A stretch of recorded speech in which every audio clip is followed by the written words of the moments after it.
Hi everyone, welcome to നീതൂസ് classroom. ഇന്നത്തെ വീഡിയോയിൽ നമ്മൾ ഡിസ്കസ് ചെയ്യാൻ പോകുന്നത് SCERT ക്ലാസ് 5 ബേസിക് സയൻസിലെ 5ാമത്തെ ചാപ്റ്റർ ആയിട്ടുള്ള സ്കൈ നിയർ അറ്റ് ഹാൻഡ് ആണ്, അഥവാ കയ്യെത്തും ദൂരത്ത് ആകാശം. സോ പാഠം സ്റ്റാർട്ട് ചെയ്യുന്നത് ഫസ്റ്റ് പേജിലൊരു പിക്ചർ കൊടുത്തിട്ടുണ്ട്. എന്താ പിക്ചർ? ഒരു കുട്ടി ആ കുട്ടിയുടെ അച്ഛൻ്റെ കൂടെ ആകാശത്തേക്ക് നോക്കി നിൽക്കുന്നു. ആൻഡ് അച്ഛൻ എന്താ പറയുന്നത്? The sky is full of stories. ആകാശം നിറച്ചും കഥകളാണെന്നാണ് പറയുന്നത്, അല്ലേ? ആകാശം എന്ന് നമുക്കൊരു മിസ്റ്ററിയാണ്, ഒരു അത്ഭുതമാണ്. ഒരുപാട് അത്ഭുത കാഴ്ചകൾ നിറഞ്ഞ ഒരു സ്ഥലമാണ് ആകാശം, അല്ലേ?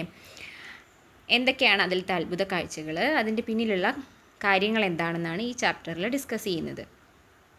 Y did grandpa say so? Is it correct to say so? What is your opinion? നിങ്ങളുടെ അഭിപ്രായം എന്താണ്? ആകാശം ഒരുപാട് മായക്കാഴ്ചകളുടെ ഒരു സ്ഥലമല്ലേ? Beyond stories, since ancient times the sky has been a wonder for humans.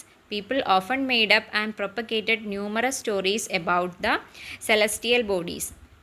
It is human nature to cook up stories about the things they don't know and can't explain. So പണ്ട് കാലം മുതൽ തന്നെ ആകാശത്തെക്കുറിച്ചും അതിൽ കാണുന്ന കാര്യങ്ങളെക്കുറിച്ചൊക്കെയുള്ള ഒരുപാട് stories ആൾക്കാർ ഉണ്ടാക്കുകയും അത് പ്രചരിപ്പിക്കുകയും ചെയ്തിരുന്നു. അപ്പോൾ മനുഷ്യന് സ്വാഭാവികമായിട്ടുള്ളൊരു നേച്ചറാണ് അവർക്ക് അറിയാത്ത കാര്യങ്ങളെക്കുറിച്ച് കഥകൾ ഉണ്ടാക്കുക, അല്ലേ? നമുക്ക് എല്ലാവർക്കും അറിയാവുന്നതാണ്, അല്ലേ? അപ്പോൾ അങ്ങനെ പല കഥകളും ഉണ്ടായിരുന്നു. പക്ഷേ ഈ കഥകൾക്കപ്പുറം ഒരു സത്യമുണ്ട്, അല്ലെങ്കിൽ ഒരു സയൻസ് ഉണ്ട്, അല്ലേ? അതിനെക്കുറിച്ചാണ് നമ്മൾ പഠിക്കാൻ പോകുന്നത്. പിക്ചർ നോക്കൂ. ആ പിക്ചറിൽ കുറച്ച് നക്ഷത്രങ്ങളെ കൂട്ടി വരച്ചിട്ടൊരു പ്രത്യേക ഷേപ്പ് ആക്കിയിട്ടുണ്ട്. അതായത് നക്ഷത്രങ്ങളെ കണക്ട് ചെയ്ത് ചില വരകൾ വരയ്ക്കുമ്പം അതിനെന്തോ ഒരു പ്രത്യേക ഷേപ്പ് നമുക്ക് തോന്നും. ഇതുപോലെ നമ്മൾ ആകാശം നിരീക്ഷിക്കുകയാണെങ്കിൽ നമുക്കും ഇതുപോലെ പലതരത്തിലുള്ള ഷേപ്പുകൾ മനസ്സിൽ ഇമാജിൻ ചെയ്ത് കണ്ടുപിടിക്കാൻ പറ്റും കേട്ടോ. If each star of a star cluster is connected to one another, figure of a girl can be seen. The story popular among the Greeks was that she was a princess and she was chained. The princess' name was Andromeda. The name Andromeda is still used to identify this cluster of stars. ഈ ഒരു cluster of stars, അതായത് ഈ നക്ഷത്രക്കൂട്ടങ്ങളെക്കുറിച്ച് ഗ്രീക്കിൽ പണ്ടൊരു കഥയുണ്ടായിരുന്നു. അപ്പോൾ ഈ കഥ ഇപ്പോഴും എന്ത് ചെയ്യുന്നുണ്ട്? ഇപ്പോഴും ആൾക്കാർ പറയുന്നുണ്ട്. ആൻഡ് ഈ ഒരു നക്ഷത്രക്കൂട്ടത്തിന് ആൻഡ്രോമെഡ എന്ന് തന്നെയാണ് പേര്. അപ്പോൾ ഈ നക്ഷത്രക്കൂട്ടങ്ങളെ യോജിപ്പിച്ച് വരച്ച് കഴിഞ്ഞാൽ ഒരു പെൺകുട്ടിയുടെ ചിത്രം പോലെ, ഷേപ്പ് പോലെ നമുക്ക് തോന്നും. ആ പെൺകുട്ടിയുടെ പേരാണ് ആൻഡ്രോമെഡ. അപ്പോൾ ഈ നക്ഷത്രക്കൂട്ടത്തിന് ഇപ്പോഴും വിളിക്കുന്നത് ആൻഡ്രോമെഡ എന്നാണ്. ഇനി ആരാണ് ആൻഡ്രോമെഡ, എന്താണ് അതിൻ്റെ പുറകിലുള്ള കഥ എന്നാണ് താഴെ കൊടുത്തിരിക്കുന്നത്. The story of Andromeda. Andromeda was the daughter of Cepheus, the king of Ethiopia, and his queen Cassiopeia. Cassiopeia was so proud that her daughter Andromeda was even more beautiful than the goddesses. This angered Poseidon, the god of the sea. He sent Cetus, a monster, to attack Ethiopia and thus to put an end to Cassiopeia's arrogance. King Cepheus was ready to sacrifice his daughter Andromeda to save the kingdom. She was chained to a rock by the sea. Perseus, a heroic figure, then arrived and killed the monster. He rescued Andromeda and married her. അപ്പോൾ എന്താണ് കഥ? ആൻഡ്രോമെഡ ആരായിരുന്നു? എത്യോപ്യയിലെ king ആയിട്ടുള്ള സെഫ്യൂസിൻ്റെയും രാജ്ഞിയായിട്ടുള്ള കാഷ്യോപ്പിയയുടെയും മകളായിരുന്നു. അപ്പോൾ കാഷ്യോപ്പിയ എന്ന് പറഞ്ഞാൽ ഭയങ്കര അരഗൻ്റ് ആയിട്ടുള്ള ഒരു സ്ത്രീയായിരുന്നു, അഹങ്കാരമുള്ള ഒരു സ്ത്രീയായിരുന്നു. അപ്പോൾ അവരുടെ മകളായിട്ടുള്ള ആൻഡ്രോമെഡയ്ക്ക് ദേവതകളെക്കാളും സൗന്ദര്യമാണെന്ന് പറഞ്ഞ് അവർ അഹങ്കരിച്ചിരുന്നു. അപ്പോൾ ഇത് കണ്ടിട്ട് കടലുകളുടെ രാജാവായ ഗോഡ് ഓഫ് സീ ആയിട്ടുള്ള പോസിഡിയോണിന് ദേഷ്യം വന്നു. ആൻഡ് അദ്ദേഹം എന്ത് ചെയ്തു? സീറ്റസ് എന്ന പേരുള്ള ഒരു മോൺസ്റ്ററിനെ എത്യോപ്യ അറ്റാക്ക് ചെയ്യാനും അതുപോലെ കാഷ്യോപ്പിയയുടെ അഹങ്കാരം ശമിപ്പിക്കാനും വേണ്ടി അയച്ചു. അപ്പോൾ ആ മോൺസ്റ്റർ വന്നിട്ട് എത്യോപ്യനെ അറ്റാക്ക് ചെയ്തപ്പം കിങ് സെഫ്യൂസ് എന്ത് ചെയ്തു? കിങ്ഡം രക്ഷിക്കാൻ വേണ്ടി, രാജ്യം രക്ഷിക്കാൻ വേണ്ടി ഈ ആൻഡ്രോമെഡേനെ ബലി കൊടുക്കാൻ തയ്യാറായി. എന്നിട്ട് ആൻഡ്രോമെഡേനെ എന്ത് ചെയ്തു? കടലിൻ്റെ അവിടെ ഒരു കല്ലിൽ കെട്ടിയിട്ടു. അപ്പോൾ പെർസ്യൂസ് എന്ന് പറഞ്ഞ ഒരു ഹീറോ ഉണ്ടായിരുന്നു. പെർസ്യൂസ് വന്നിട്ട് ഈ മോൺസ്റ്ററിനെ കൊന്നിട്ട് ആൻഡ്രോമെഡേനെ മാരി ചെയ്തു എന്നാണ് പറയുന്നത്. അതാണ് കഥ. സോ അപ്പോൾ ഈ നക്ഷത്രക്കൂട്ടത്തിൻ്റെ പേരാണ് ആൻഡ്രോമെഡ. Stories similar to Andromeda's are found in Indian, Chinese, and Arab culture. But there were people who searched for the reality beyond these stories. They are astronomers. Galileo, Copernicus, Newton, and are just some of them. In India too, there were astronomers like Aryabhatta, Bhaskaracharya. അപ്പോൾ ഇതൊക്കെ ഇതുപോലെയുള്ള പല കഥകളും എവിടെയുണ്ട്, ഓരോ രാജ്യത്തും ഉണ്ട്. ഇന്ത്യയിലും ചൈനയിലും അറബ് കൾച്ചറിലും ഒക്കെ അവരുടെ കൾച്ചറിൻ്റെ ഭാഗമായിട്ട് പല പല കഥകളുണ്ട് ഈ നക്ഷത്രക്കൂട്ടങ്ങളെ കുറിച്ചിട്ട്. പക്ഷേ ശരിക്കും ഈ കഥകൾക്കപ്പുറമുള്ള സത്യം എന്താണെന്ന് അന്വേഷിച്ചിരുന്ന ചില ആൾക്കാരുണ്ടായിരുന്നു. ആ ആൾക്കാരെ വിളിക്കുന്ന പേരാണ് ആസ്ട്രോണമേഴ്സ്. എക്സാമ്പിൾസാണ് ഗലീലിയോ, കോപ്പർനിക്കസ്, ന്യൂട്ടൺ, അവരൊക്കെ. ഇനി ഇന്ത്യയിലും ഇതുപോലത്തെ ആസ്ട്രോണമേഴ്സ് ഉണ്ടായിരുന്നു. അവരാണ് ആര്യഭട്ട, ഭാസ്കരാചാര്യ, അവരൊക്കെ. Now look at the next picture. ഇതിൽ കുറച്ച് നക്ഷത്രം ഇതുപോലെ ഒരു ക്ലസ്റ്റർ ഓഫ് സ്റ്റാർസിൻ്റെ ഫിഗർ കൊടുത്തിട്ടുണ്ട് അല്ലേ. ഇതിനെ നിങ്ങൾക്ക് ഓരോരുത്തർക്കും നിങ്ങളുടെ ഇമാജിനേഷൻ അനുസരിച്ച് കൂട്ടിച്ചേർക്കാം. ഈ നക്ഷത്രങ്ങളെ തമ്മിൽ കൂട്ടി വരച്ച് കഴിഞ്ഞാൽ ഓരോ ഷേപ്പ് കിട്ടും. എല്ലാവർക്കും ഒരേ ഷേപ്പാണോ കിട്ടുക? പലർക്കും അവരവരുടെ ഇമാജിനേഷൻ അനുസരിച്ച് പല പല ഷേപ്പുകളായിരിക്കും അല്ലേ കിട്ടുന്നുണ്ടാവുക. Like this, we can imagine different shapes connecting the nearby stars which are seen in the sky. Many stories about the stars evolved in this manner. The ancient people imagined certain shapes connecting the neighboring stars. They gave the names of mythological characters existed in the respective region to identify the stars. അപ്പോൾ പണ്ടേ മുതലുള്ള ആൾക്കാർ എന്ത് ചെയ്തു, ഇങ്ങനെ നക്ഷത്രങ്ങളെ നിരീക്ഷിച്ചിട്ട് പല ഷേപ്പുകൾ imagine ചെയ്തു. നെയ്ബറിങ് സ്റ്റാർസിനെ കണക്ട് ചെയ്തിട്ട് പല ഷേപ്പുകൾ അവർ ഇമാജിൻ ചെയ്തിട്ട് അവരുടെ മിത്തോളജിയിലുള്ള ചില ക്യാരക്ടേഴ്സ്, അവരുടെ പുരാണങ്ങളിലുള്ള ചില ക്യാരക്ടേഴ്സ് ഉണ്ടാവുമല്ലോ, അവരുടെ പേരുകൾ ആ നക്ഷത്രക്കൂട്ടത്തിന് കൊടുത്തു. അതായത് ഓരോ രാജ്യത്തും ഓരോ കഥകളും ഓരോ പുരാണമായിരിക്കും, അതിനനുസരിച്ചിട്ടുള്ള പേരുകൾ അവർ കൊടുത്തു. ഇനി എന്തിനു വേണ്ടിയിട്ടാണ് ഇതുപോലെ നക്ഷത്രങ്ങളെ നിരീക്ഷിച്ച് പേരുകൾ കൊടുത്തു? ഇതുകൊണ്ട് എന്താണ് ഗുണമുള്ളത്? They observed and understood the relationship between the position of stars and the climate. അതായത് ഈ നക്ഷത്രക്കൂട്ടങ്ങളുടെ പൊസിഷനും ആ സമയത്തുള്ള കാലാവസ്ഥയും തമ്മിൽ ബന്ധമുള്ളതായിട്ട് ഇവർ കണ്ടു. ഈ നക്ഷത്ര സമൂഹം, അതായത് നമ്മൾ ഒരു ഗ്രൂപ്പ് ഓഫ് സ്റ്റാർസിനെ, അതായത് ഒരു പ്രത്യേക ഷേപ്പുള്ള ഒരു ഗ്രൂപ്പ് ഓഫ് സ്റ്റാർസിനെ കണ്ടുപിടിച്ചാൽ അത് എല്ലാ സമയത്തും എല്ലാ ദിവസവും നമുക്ക് ആ സ്റ്റാർസിനെ കാണാൻ പറ്റുമോ? ഇല്ല.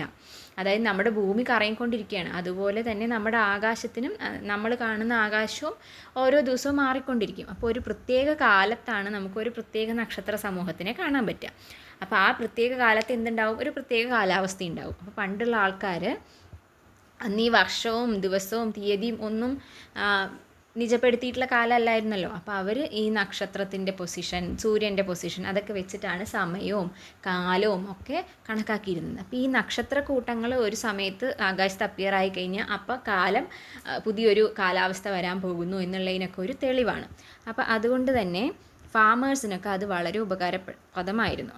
The farmers identified the relation of drought, rain, and the recurring overflow of rivers with the position of stars.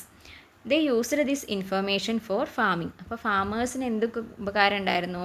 ഈ വരൾച്ച വരുന്നത്, മഴ വരുന്നത്, റിവർ കവിഞ്ഞൊഴുകാൻ പോകുന്നത്, ഇതൊക്കെ ഓരോ കാലത്ത് നടക്കുന്ന കാര്യങ്ങളാണ്. അപ്പം അതും ഈ നക്ഷത്രക്കൂട്ടത്തിൻ്റെ പൊസിഷനുമായിട്ടൊരു ബന്ധമുള്ളതായിട്ട് ഇവർ കണ്ടുപിടിച്ചിട്ട് അത് അവരുടെ കൃഷിക്ക് വേണ്ടിയിട്ട് അവർ ആ ഇൻഫർമേഷൻ ഉപയോഗിച്ചു.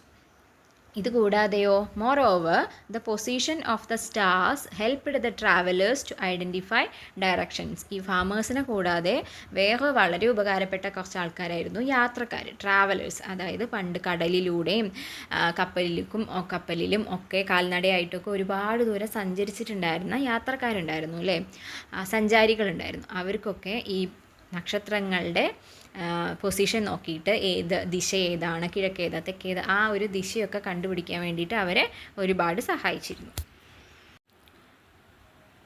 Now we can discuss more about sky. What is sky? Where does the sky begin?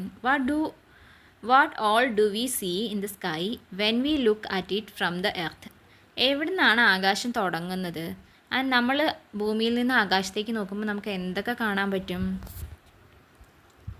നക്ഷത്രങ്ങളെ കാണാം, മേഘങ്ങൾ കാണാം, പകലാണെങ്കിൽ സൂര്യനെ കാണാം, ഇതൊക്കെ നമുക്ക് കാണാൻ പറ്റും അല്ലേ.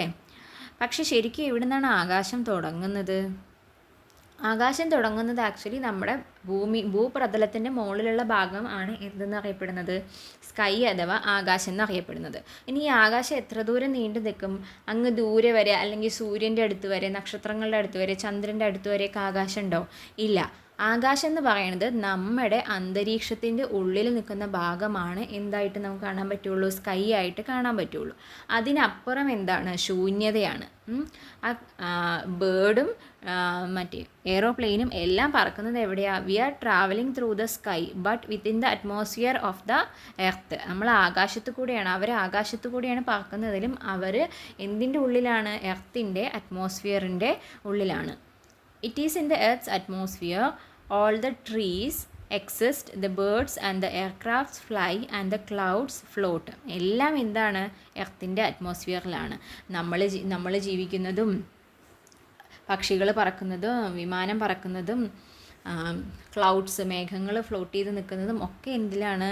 അന്തരീക്ഷത്തിലാണ്, ഭൂമിയുടെ അന്തരീക്ഷത്തിലാണ്. അതായത് ഭൂമിയുടെ ഗ്രാവിറ്റേഷണൽ ഫോഴ്സിൻ്റെ ഉള്ളിലാണ് ഇതെല്ലാം നിൽക്കുന്നത്. അതുകൊണ്ടാണ് ഇതിനൊക്കെ ഇവിടെ ഇങ്ങനെ നിലനിൽക്കാൻ പറ്റുന്നത്. അതിൻ്റെ അപ്പുറം എന്താ? ഭൂമിയുടെ അന്തരീക്ഷത്തിനപ്പുറം, ഭൂമിയുടെ ഗ്രാവിറ്റേഷണൽ പുള്ളിന്, ഭൂമിയുടെ ഗുരുത്വാകർഷണ ബലത്തിനപ്പുറം ഉള്ള സ്ഥലമാണ് എന്ത്? സ്പേസ് അഥവാ ബഹിരാകാശം. ബഹിരാകാശത്ത് എന്തൊക്കെയാണുള്ളത്? ബാക്കി നമ്മൾ ആകാശത്ത് കാണുന്ന മൂണും സണ്ണും സ്റ്റാർസും ഒക്കെ എവിടെയാണുള്ളത്? സ്പേസിലാണ്. സ്പേസ് എന്ന് പറഞ്ഞാൽ എന്താണെന്ന് താഴെ കൊടുത്തിട്ടുണ്ട്. The space is the hard vacuum without air outside the earth's atmosphere. എർത്തിൻ്റെ അറ്റ്മോസ്ഫിയറിനപ്പുറത്ത്, എർത്തിൻ്റെ അന്തരീക്ഷത്തിനപ്പുറമുള്ള തികച്ച് ശൂന്യമായ വാക്വമായിട്ടുള്ള ഒരു സ്പേസിനെയാണ് എന്തെന്ന് പറയണത്? വാക്വമായിട്ടുള്ള ഒരു സ്ഥലത്തിനെയാണ് സ്പേസ് അഥവാ ബഹിരാകാശം, ശൂന്യാകാശം എന്ന് പറയുന്നത്.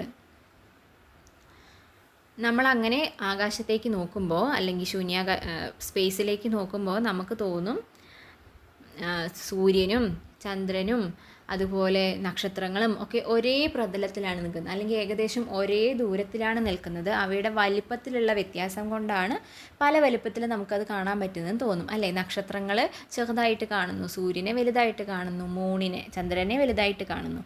അപ്പോൾ അവർ ഒരേ പ്രതലത്തിൽ, ഒരേ അകലത്തിൽ നിൽക്കുന്ന പോലെ നമുക്ക് തോന്നുമെങ്കിലും അങ്ങനെയാണോ?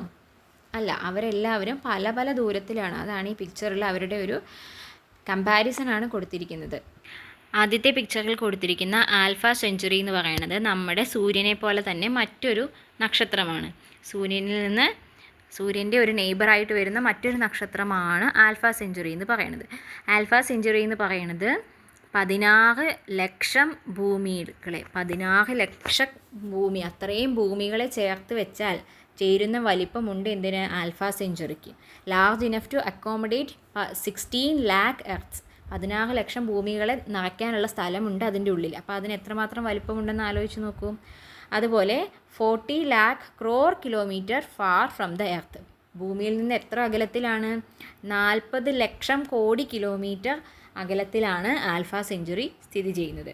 ഇനി അടുത്തത് സണ്ണാണെങ്കിലോ, sun it is large enough to accommodate 13 lakh earths. 13 ലക്ഷം ഭൂമികളെ, 13 ലക്ഷം എണ്ണം ഭൂമികളെ നിറയ്ക്കാൻ ഉള്ള സ്ഥലമുള്ള ഒരു, അത്രയും വലിപ്പമുള്ളൊരു സ്റ്റാറാണ്, നക്ഷത്രമാണ് സൂര്യൻ എന്ന് പറയുന്നത്. ഭൂമിയുടെ ഏറ്റവും അടുത്ത് നിൽക്കുന്ന നക്ഷത്രമാണ് സൂര്യൻ എന്ന് പറയുന്നത്. അത് എത്രമാത്രം അകലെയാണ്? 15 crore kilometre away from earth. 15 കോടി കിലോമീറ്റർ ദൂരത്തിലാണ്, ഭൂമിയിൽ നിന്നും 15 കോടി കിലോമീറ്റർ ദൂരത്തിലാണ് ഏറ്റവും നിയറസ്റ്റ് സ്റ്റാർ ആയിട്ടുള്ള സണ്ണ് സ്ഥിതി ചെയ്യുന്നത്. ഇനി ഭൂമിയാണെങ്കിലോ, ഭൂമിയുടെ വലിപ്പം നമുക്ക് മൂണിൻ്റെ വലിപ്പവുമായിട്ട്, ചന്ദ്രൻ്റെ വലിപ്പവുമായിട്ട് കമ്പയർ ചെയ്യുകയാണെങ്കിൽ it is large enough to accommodate 50 moons. 50 ചന്ദ്രന്മാരെ കൂട്ടിച്ചേർക്കുന്ന അത്രയും വലിപ്പമുണ്ട് എന്തിന്? ഭൂമിക്ക്. ഇനി ചന്ദ്രൻ ഭൂമിയിൽ നിന്ന് എത്ര കിലോമീറ്റർ അകലെയാണ്? 3.85 lakh kilometre away from the earth. 3.84 kilometre ദൂരത്തിലാണ്. അത്രയും ലക്ഷം, 3.8 lakh കിലോമീറ്റർ എവേ ആണ് മൂൺ എന്ന് പറയുന്നത്. അപ്പോൾ ഭൂമിയോട് ഏറ്റവും അടുത്ത് നിൽക്കുന്ന സെലസ്റ്റിയൽ ബോഡി എന്ന് വെച്ചാൽ ആകാശഗോളമാണ് മൂൺ എന്ന് പറയുന്നത്. അതേപോലെ നക്ഷത്ര സമൂഹങ്ങളെക്കുറിച്ച്, നക്ഷത്ര കൂട്ടങ്ങളെക്കുറിച്ച് നമ്മൾ പറഞ്ഞു അല്ലേ. Star clusters are known as constellations. ആ വേർഡ് നോട്ട് ചെയ്ത് വയ്ക്കുക. It is constellations. കോൺസ്റ്റലേഷൻ എന്ന് പറഞ്ഞാൽ എന്താണ്? നക്ഷത്ര കൂട്ടങ്ങളെ പറയുന്ന പേരാണ് കോൺസ്റ്റലേഷൻസ്. ഇനി കുറച്ച് ഫേമസ് ആയിട്ടുള്ള കോൺസ്റ്റലേഷൻസ് ഉണ്ട്. അതിൽ 1-2 എണ്ണത്തിനെക്കുറിച്ച് ടെക്സ്റ്റിൽ എക്സ്പ്ലെയിൻ ചെയ്യുന്നുണ്ട്. ഫസ്റ്റ് വൺ എന്ന് പറയുന്നത് ദ ഹണ്ടർ ഓർ ഓറിയോൺ.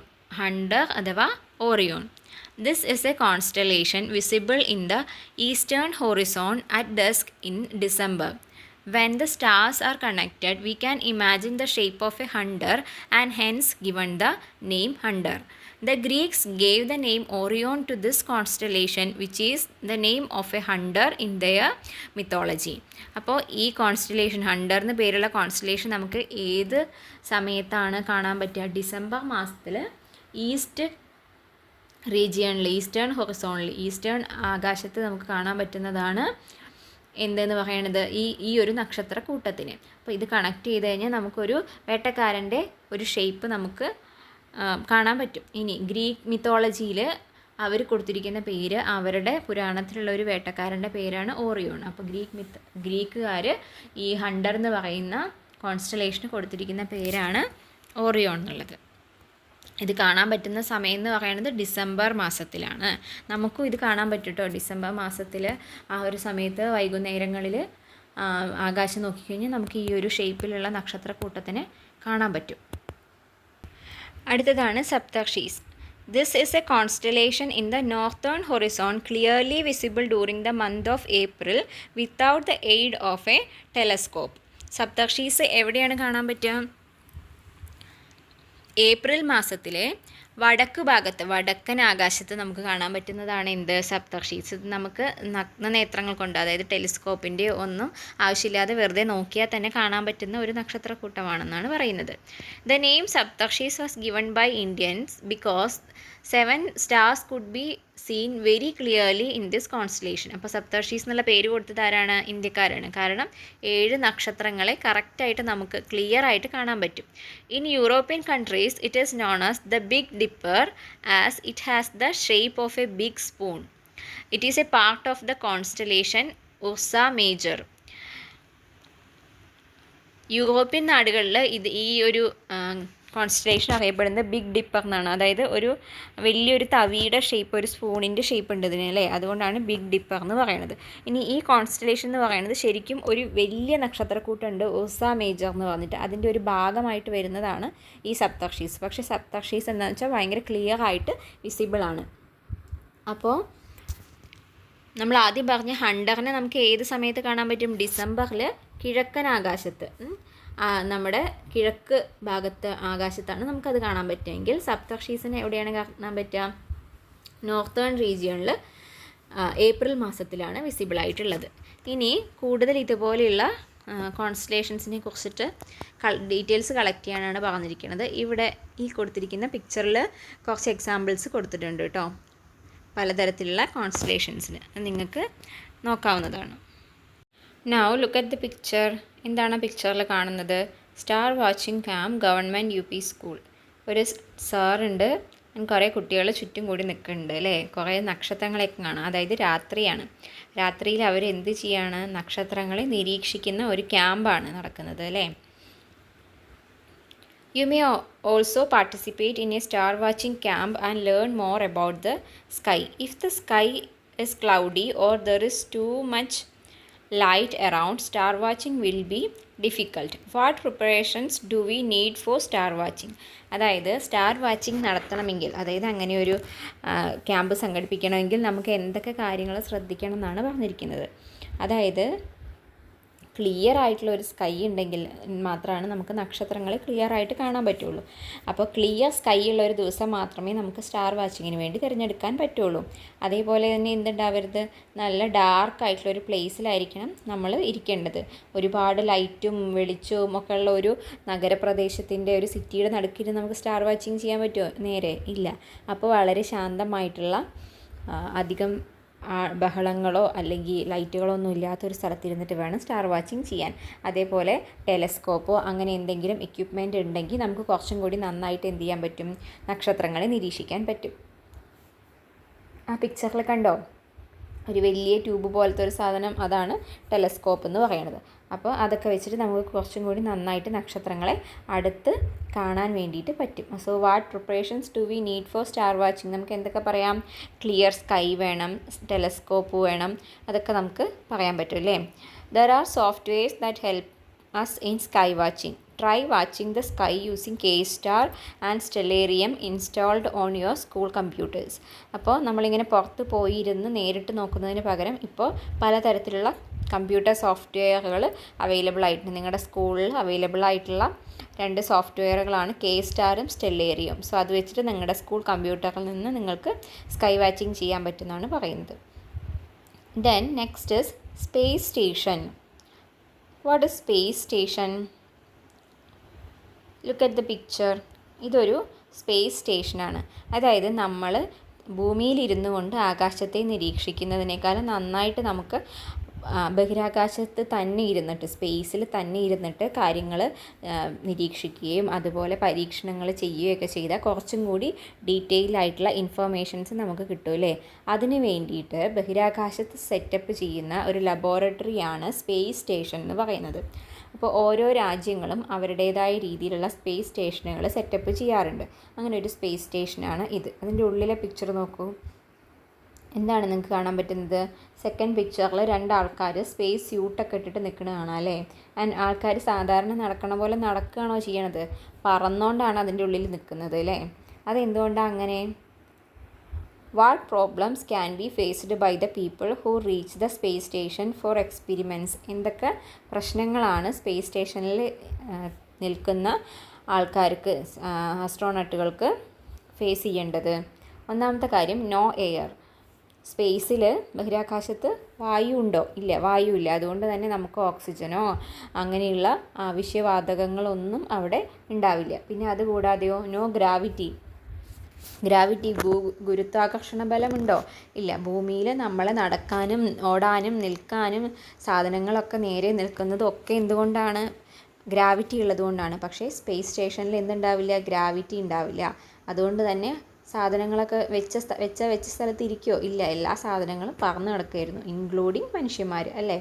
അപ്പോൾ അതുകൊണ്ട് അതിൻ്റേതായ ബുദ്ധിമുട്ടുകളുണ്ടാവും. അതുപോലെ തന്നെ സ്പേസ് സ്റ്റേഷനിൽ അല്ലെങ്കിൽ സ്പേസിൽ ഒരു ശബ്ദമുണ്ടാവില്ല, വെളിച്ചം ഉണ്ടാവില്ല, ഒന്നും ഉണ്ടാവില്ല. അതായത് ലൈറ്റ്, സൂര്യൻ്റെ ലൈറ്റ് സ്പേസിലൂടെ പാസ് ചെയ്ത് പോകുന്നുണ്ടെങ്കിലും അവിടെ എന്തുണ്ടാവില്ല? ഇരുട്ടായിരിക്കും, ഫുൾ ഡാർക്ക് ആയിരിക്കും സ്പേസ് സ്റ്റേഷൻ ഉണ്ടാവുക. What special arrangements are needed to overcome such problems? എന്തൊക്കെ സ്പെഷ്യൽ അറേഞ്ച്മെൻറ്റ്സ് ചെയ്യേണ്ടി വരും ഈ പ്രശ്നങ്ങളൊക്കെ തരണം ചെയ്യാൻ വേണ്ടിയിട്ട്? അതായത് എയറോ ഓക്സിജനോ അതിലുള്ള ഓക്സിജനൊന്നും അവൈലബിൾ അല്ലാത്തതുകൊണ്ട് തന്നെ അപ്പോൾ മനുഷ്യന്മാർക്ക് അങ്ങനെ ജീവിക്കാൻ പറ്റുമോ എയർ ഇല്ലാതെ? ഇല്ല. അപ്പോൾ അതിന് വേണ്ടിയിട്ടുള്ള കാര്യങ്ങളൊക്കെ സ്പേസ് സ്റ്റേഷൻ്റെ ഉള്ളിൽ അറേഞ്ച് ചെയ്തിട്ടുണ്ടാവും.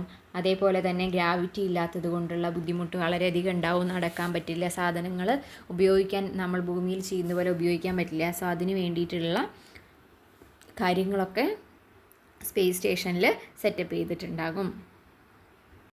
Now we are going to discuss about some celestial bodies. First one is moon. The moon is the biggest and the brightest body in the sky at night, isn't it? What could be the reason? നമ്മൾ രാത്രി ആകാശത്തേക്ക് നോക്കുമ്പോൾ നമുക്ക് ഏറ്റവും വലുതായി കാണാൻ പറ്റുന്ന ഒരു സെലസ്റ്റിയൽ ബോഡി, ഒരു ആകാശഗോളം എന്ന് പറയുന്നത് എന്താണ്? മൂണാണ് അല്ലേ. അതെന്തുകൊണ്ടായിരിക്കും? The moon is the closest celestial body to the earth. അതിനെ വലുതായി കാണാൻ പറ്റുന്നത് മറ്റ് നക്ഷത്രങ്ങളെക്കാളോ ഗ്രഹങ്ങളെക്കാളോ ഒക്കെ മൂൺ വലുതായത് കൊണ്ടല്ല, പക്ഷേ മൂണാണ് എർത്തിനോട് ഏറ്റവും ചേർന്ന് നിൽക്കുന്ന സെലസ്റ്റിയൽ ബോഡി. അതുകൊണ്ടാണ് നമുക്കതിനെ വലുതായിട്ട് കാണാൻ പറ്റുന്നത്. Is the moon bigger than the stars? Moon സ്റ്റാർസിനേക്കാളും വലുതാണോ? Never. Can the moon shine on its own? മൂണിന് സ്വന്തമായിട്ട് ഷൈൻ ചെയ്യാനുള്ള, സ്വയം തിളങ്ങാനുള്ള കഴിവുണ്ടോ? ഇല്ല. പിന്നെ എങ്ങനെയാണ് നമുക്ക് മൂണിൽ നിന്ന് ലൈറ്റ് വരുന്നതായിട്ട് ഫീൽ ചെയ്യുന്നത്, അല്ലെങ്കിൽ മൂൺ വെളിച്ചം പുറത്തേക്ക് വിടുന്നത് പോലെ നമുക്ക് തോന്നാനുള്ള കാരണം എന്താണ്? The moon revolves around the earth.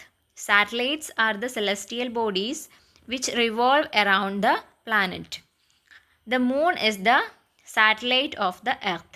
So moon എന്താ ചെയ്യുന്നത്? മൂണ് എർത്തിന് ചുറ്റും കറങ്ങിക്കൊണ്ടിരിക്കുകയാണ് അല്ലേ? അപ്പോൾ സാറ്റലൈറ്റ്സ് എന്ന് പറഞ്ഞാൽ ഒരു പ്ലാനറ്റിനെ, ഒരു ഗ്രഹത്തിനെ അതിനെ ചുറ്റിക്കൊണ്ട് കറങ്ങുന്ന സെലസ്റ്റിയൽ ബോഡികളെയാണ് സാറ്റലൈറ്റ്സ് അഥവാ ഉപഗ്രഹങ്ങൾ എന്ന് പറയാം. അപ്പോൾ moon is A satellite of the earth. Moon എന്ന് പറയുന്നത് എർത്തിൻ്റെ ഒരു സാറ്റലൈറ്റ് ആണ്, ഒരു ഉപഗ്രഹമാണ്. Then the light of the sun that falls on the moon gets reflected. The reflected light makes the moon glow and we see it as the light of the moon. So മൂണിന് എങ്ങനെയാണ് വെളിച്ചം കിട്ടുന്നത്? സൂര്യനിൽ നിന്നും വരുന്ന വെളിച്ചം മൂണിൽ തട്ടി reflect ചെയ്യുകയാണ്. ആ റിഫ്ലക്റ്റ് ചെയ്യുന്ന ലൈറ്റാണ് നമുക്ക് മൂണിൽ നിന്ന് വരുന്ന വെളിച്ചം പോലെ ഫീൽ ചെയ്യുന്നത്.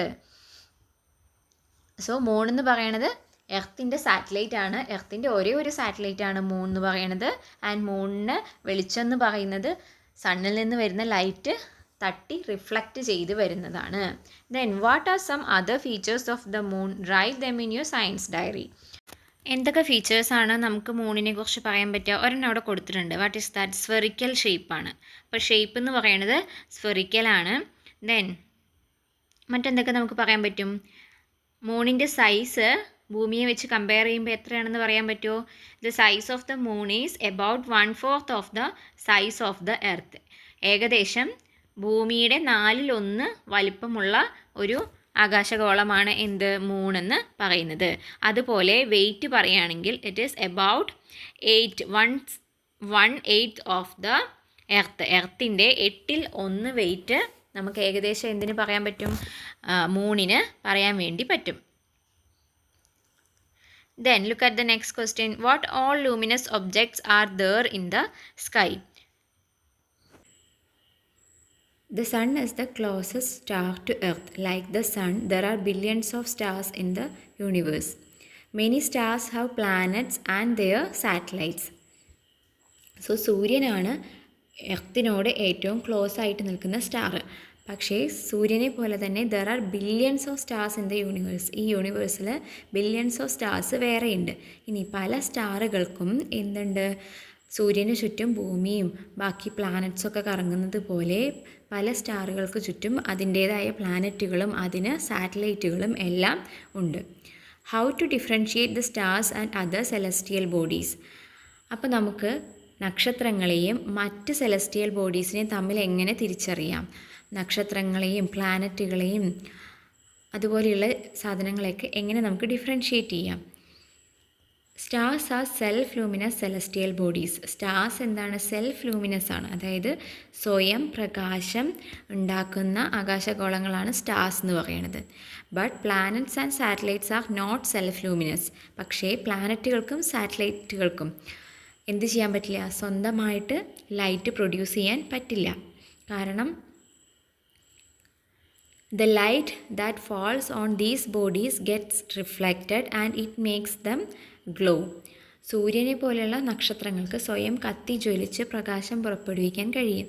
എന്നാൽ മറ്റ് നോൺ സെൽഫ് ലൂമിനസൻസ് ആയിട്ടുള്ള സെലസ്റ്റിയൽ ബോഡീസിന് ഈ നക്ഷത്രങ്ങളിൽ നിന്ന് വരുന്ന ലൈറ്റ് ഈ സെലസ്റ്റിയൽ ബോഡീസിൽ തട്ടിയിട്ട് അത് റിഫ്ലക്റ്റ് ചെയ്യുമ്പോഴാണ് അത് തിളങ്ങുന്നതായിട്ട് നമുക്ക് തോന്നുന്നത്. We perceive them as luminous because of the reflection of the light. അപ്പം നമ്മൾ അതിനെ ലൂമിനസ് ആയിട്ട് കണക്കാക്കുന്നത് എന്തുകൊണ്ടാണ്? അതിൽ ലൈറ്റ് തട്ടിയിട്ട് റിഫ്ലക്റ്റ് ചെയ്യുന്നത് കൊണ്ടാണ്.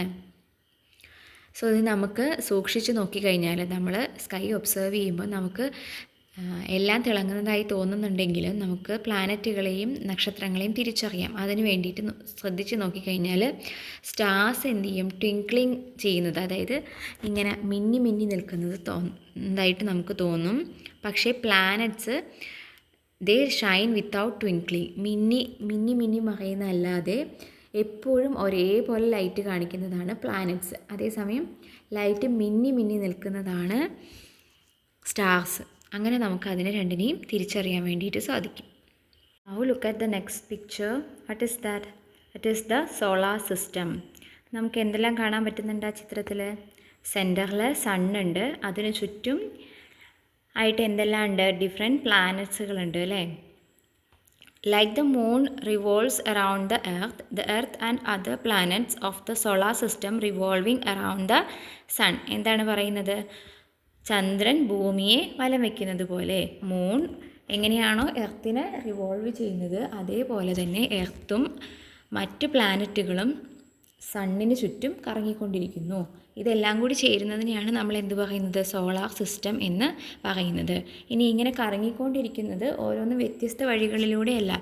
ഓരോ സെലസ്റ്റിയൽ ബോഡിക്കും അതിന് സഞ്ചരിക്കാൻ വേണ്ടി ഒരു പ്രത്യേക പാതയുണ്ട്.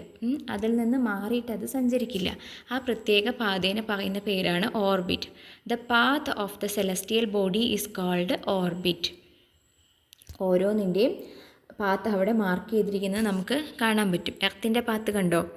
എന്തിനൊക്കെ ഇടയിലാണ് എർത്തിൻ്റെ പാത്ത് വരുന്നത്? വീനസിൻ്റെയും മാസിൻ്റെയും പാത്തിൻ്റെ ഇടയിലാണ് എർത്തിൻ്റെ പാത്ത് വരുന്നത്. സോ സോളാർ സിസ്റ്റത്തിൻ്റെ ഡെഫിനേഷൻ താഴെ കൊടുത്തിട്ടുണ്ട്. The solar system consist of the sun, the planets around the sun, satellites and many other celestial body. So solar system എന്ന് പറഞ്ഞാൽ നമുക്ക് എങ്ങനെ ഡിഫൈൻ ചെയ്യാം? ഒരു സോളാർ സിസ്റ്റത്തിൽ ഒരു സൂര്യനുണ്ട്, അതിന് ചുറ്റും കറങ്ങുന്ന പ്ലാനറ്റുകളുണ്ട്, സാറ്റലൈറ്റുകളുണ്ട്. ഓരോ പ്ലാനറ്റിലും ഒന്നോ അതിൽ കൂടുതലോ ഉപഗ്രഹങ്ങൾ, സാറ്റലൈറ്റുകളുണ്ട്. അതേപോലെ മറ്റനേകം തരത്തിലുള്ള സെലസ്റ്റിയൽ ബോഡീസ്, ആകാശഗോളങ്ങളും കൂടി ചേർന്നതിനെയാണ് നമ്മൾ സോളാർ സിസ്റ്റം എന്ന് പറയുന്നത്. ഇനി സോളാർ സിസ്റ്റത്തിൽ എത്ര പ്ലാനറ്റുകൾ ഉണ്ടെന്നാണ് next question. How many planets are there in the solar system? എത്ര പ്ലാനറ്റുകളുണ്ട്? Look at the picture. First one ഏതാണ്? സണ്ണിനോട് ഏറ്റവും അടുത്ത് നിൽക്കുന്ന പ്ലാനറ്റ് എന്ന് പറയുന്നത് മെർക്കുറിയാണ്. Then Venus, Earth, Mars, Jupiter, Saturn, Uranus and last one Neptune. So total 8 planets are there in the solar system. Then ഒരു മോഡൽ കൊടുത്തിട്ടുണ്ട്. നിങ്ങൾക്ക് ഇതുപോലെ ഒരു സോളാർ സിസ്റ്റത്തിൻ്റെ മോഡൽ ഉണ്ടാക്കാൻ പറ്റും. സണ്ണിൻ്റെ, Earth and that is moon.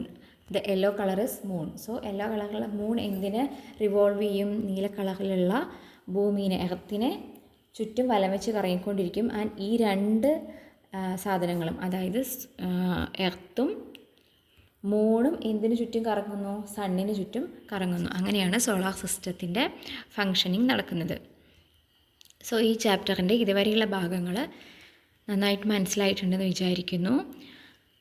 ബാക്കി ഭാഗങ്ങൾ നമുക്ക് മറ്റൊരു വീഡിയോയിൽ ഡിസ്കസ് ചെയ്യാം. So do watch the coming videos and please subscribe the channel for more videos and let me know the suggestions through the comments. Thank you for watching.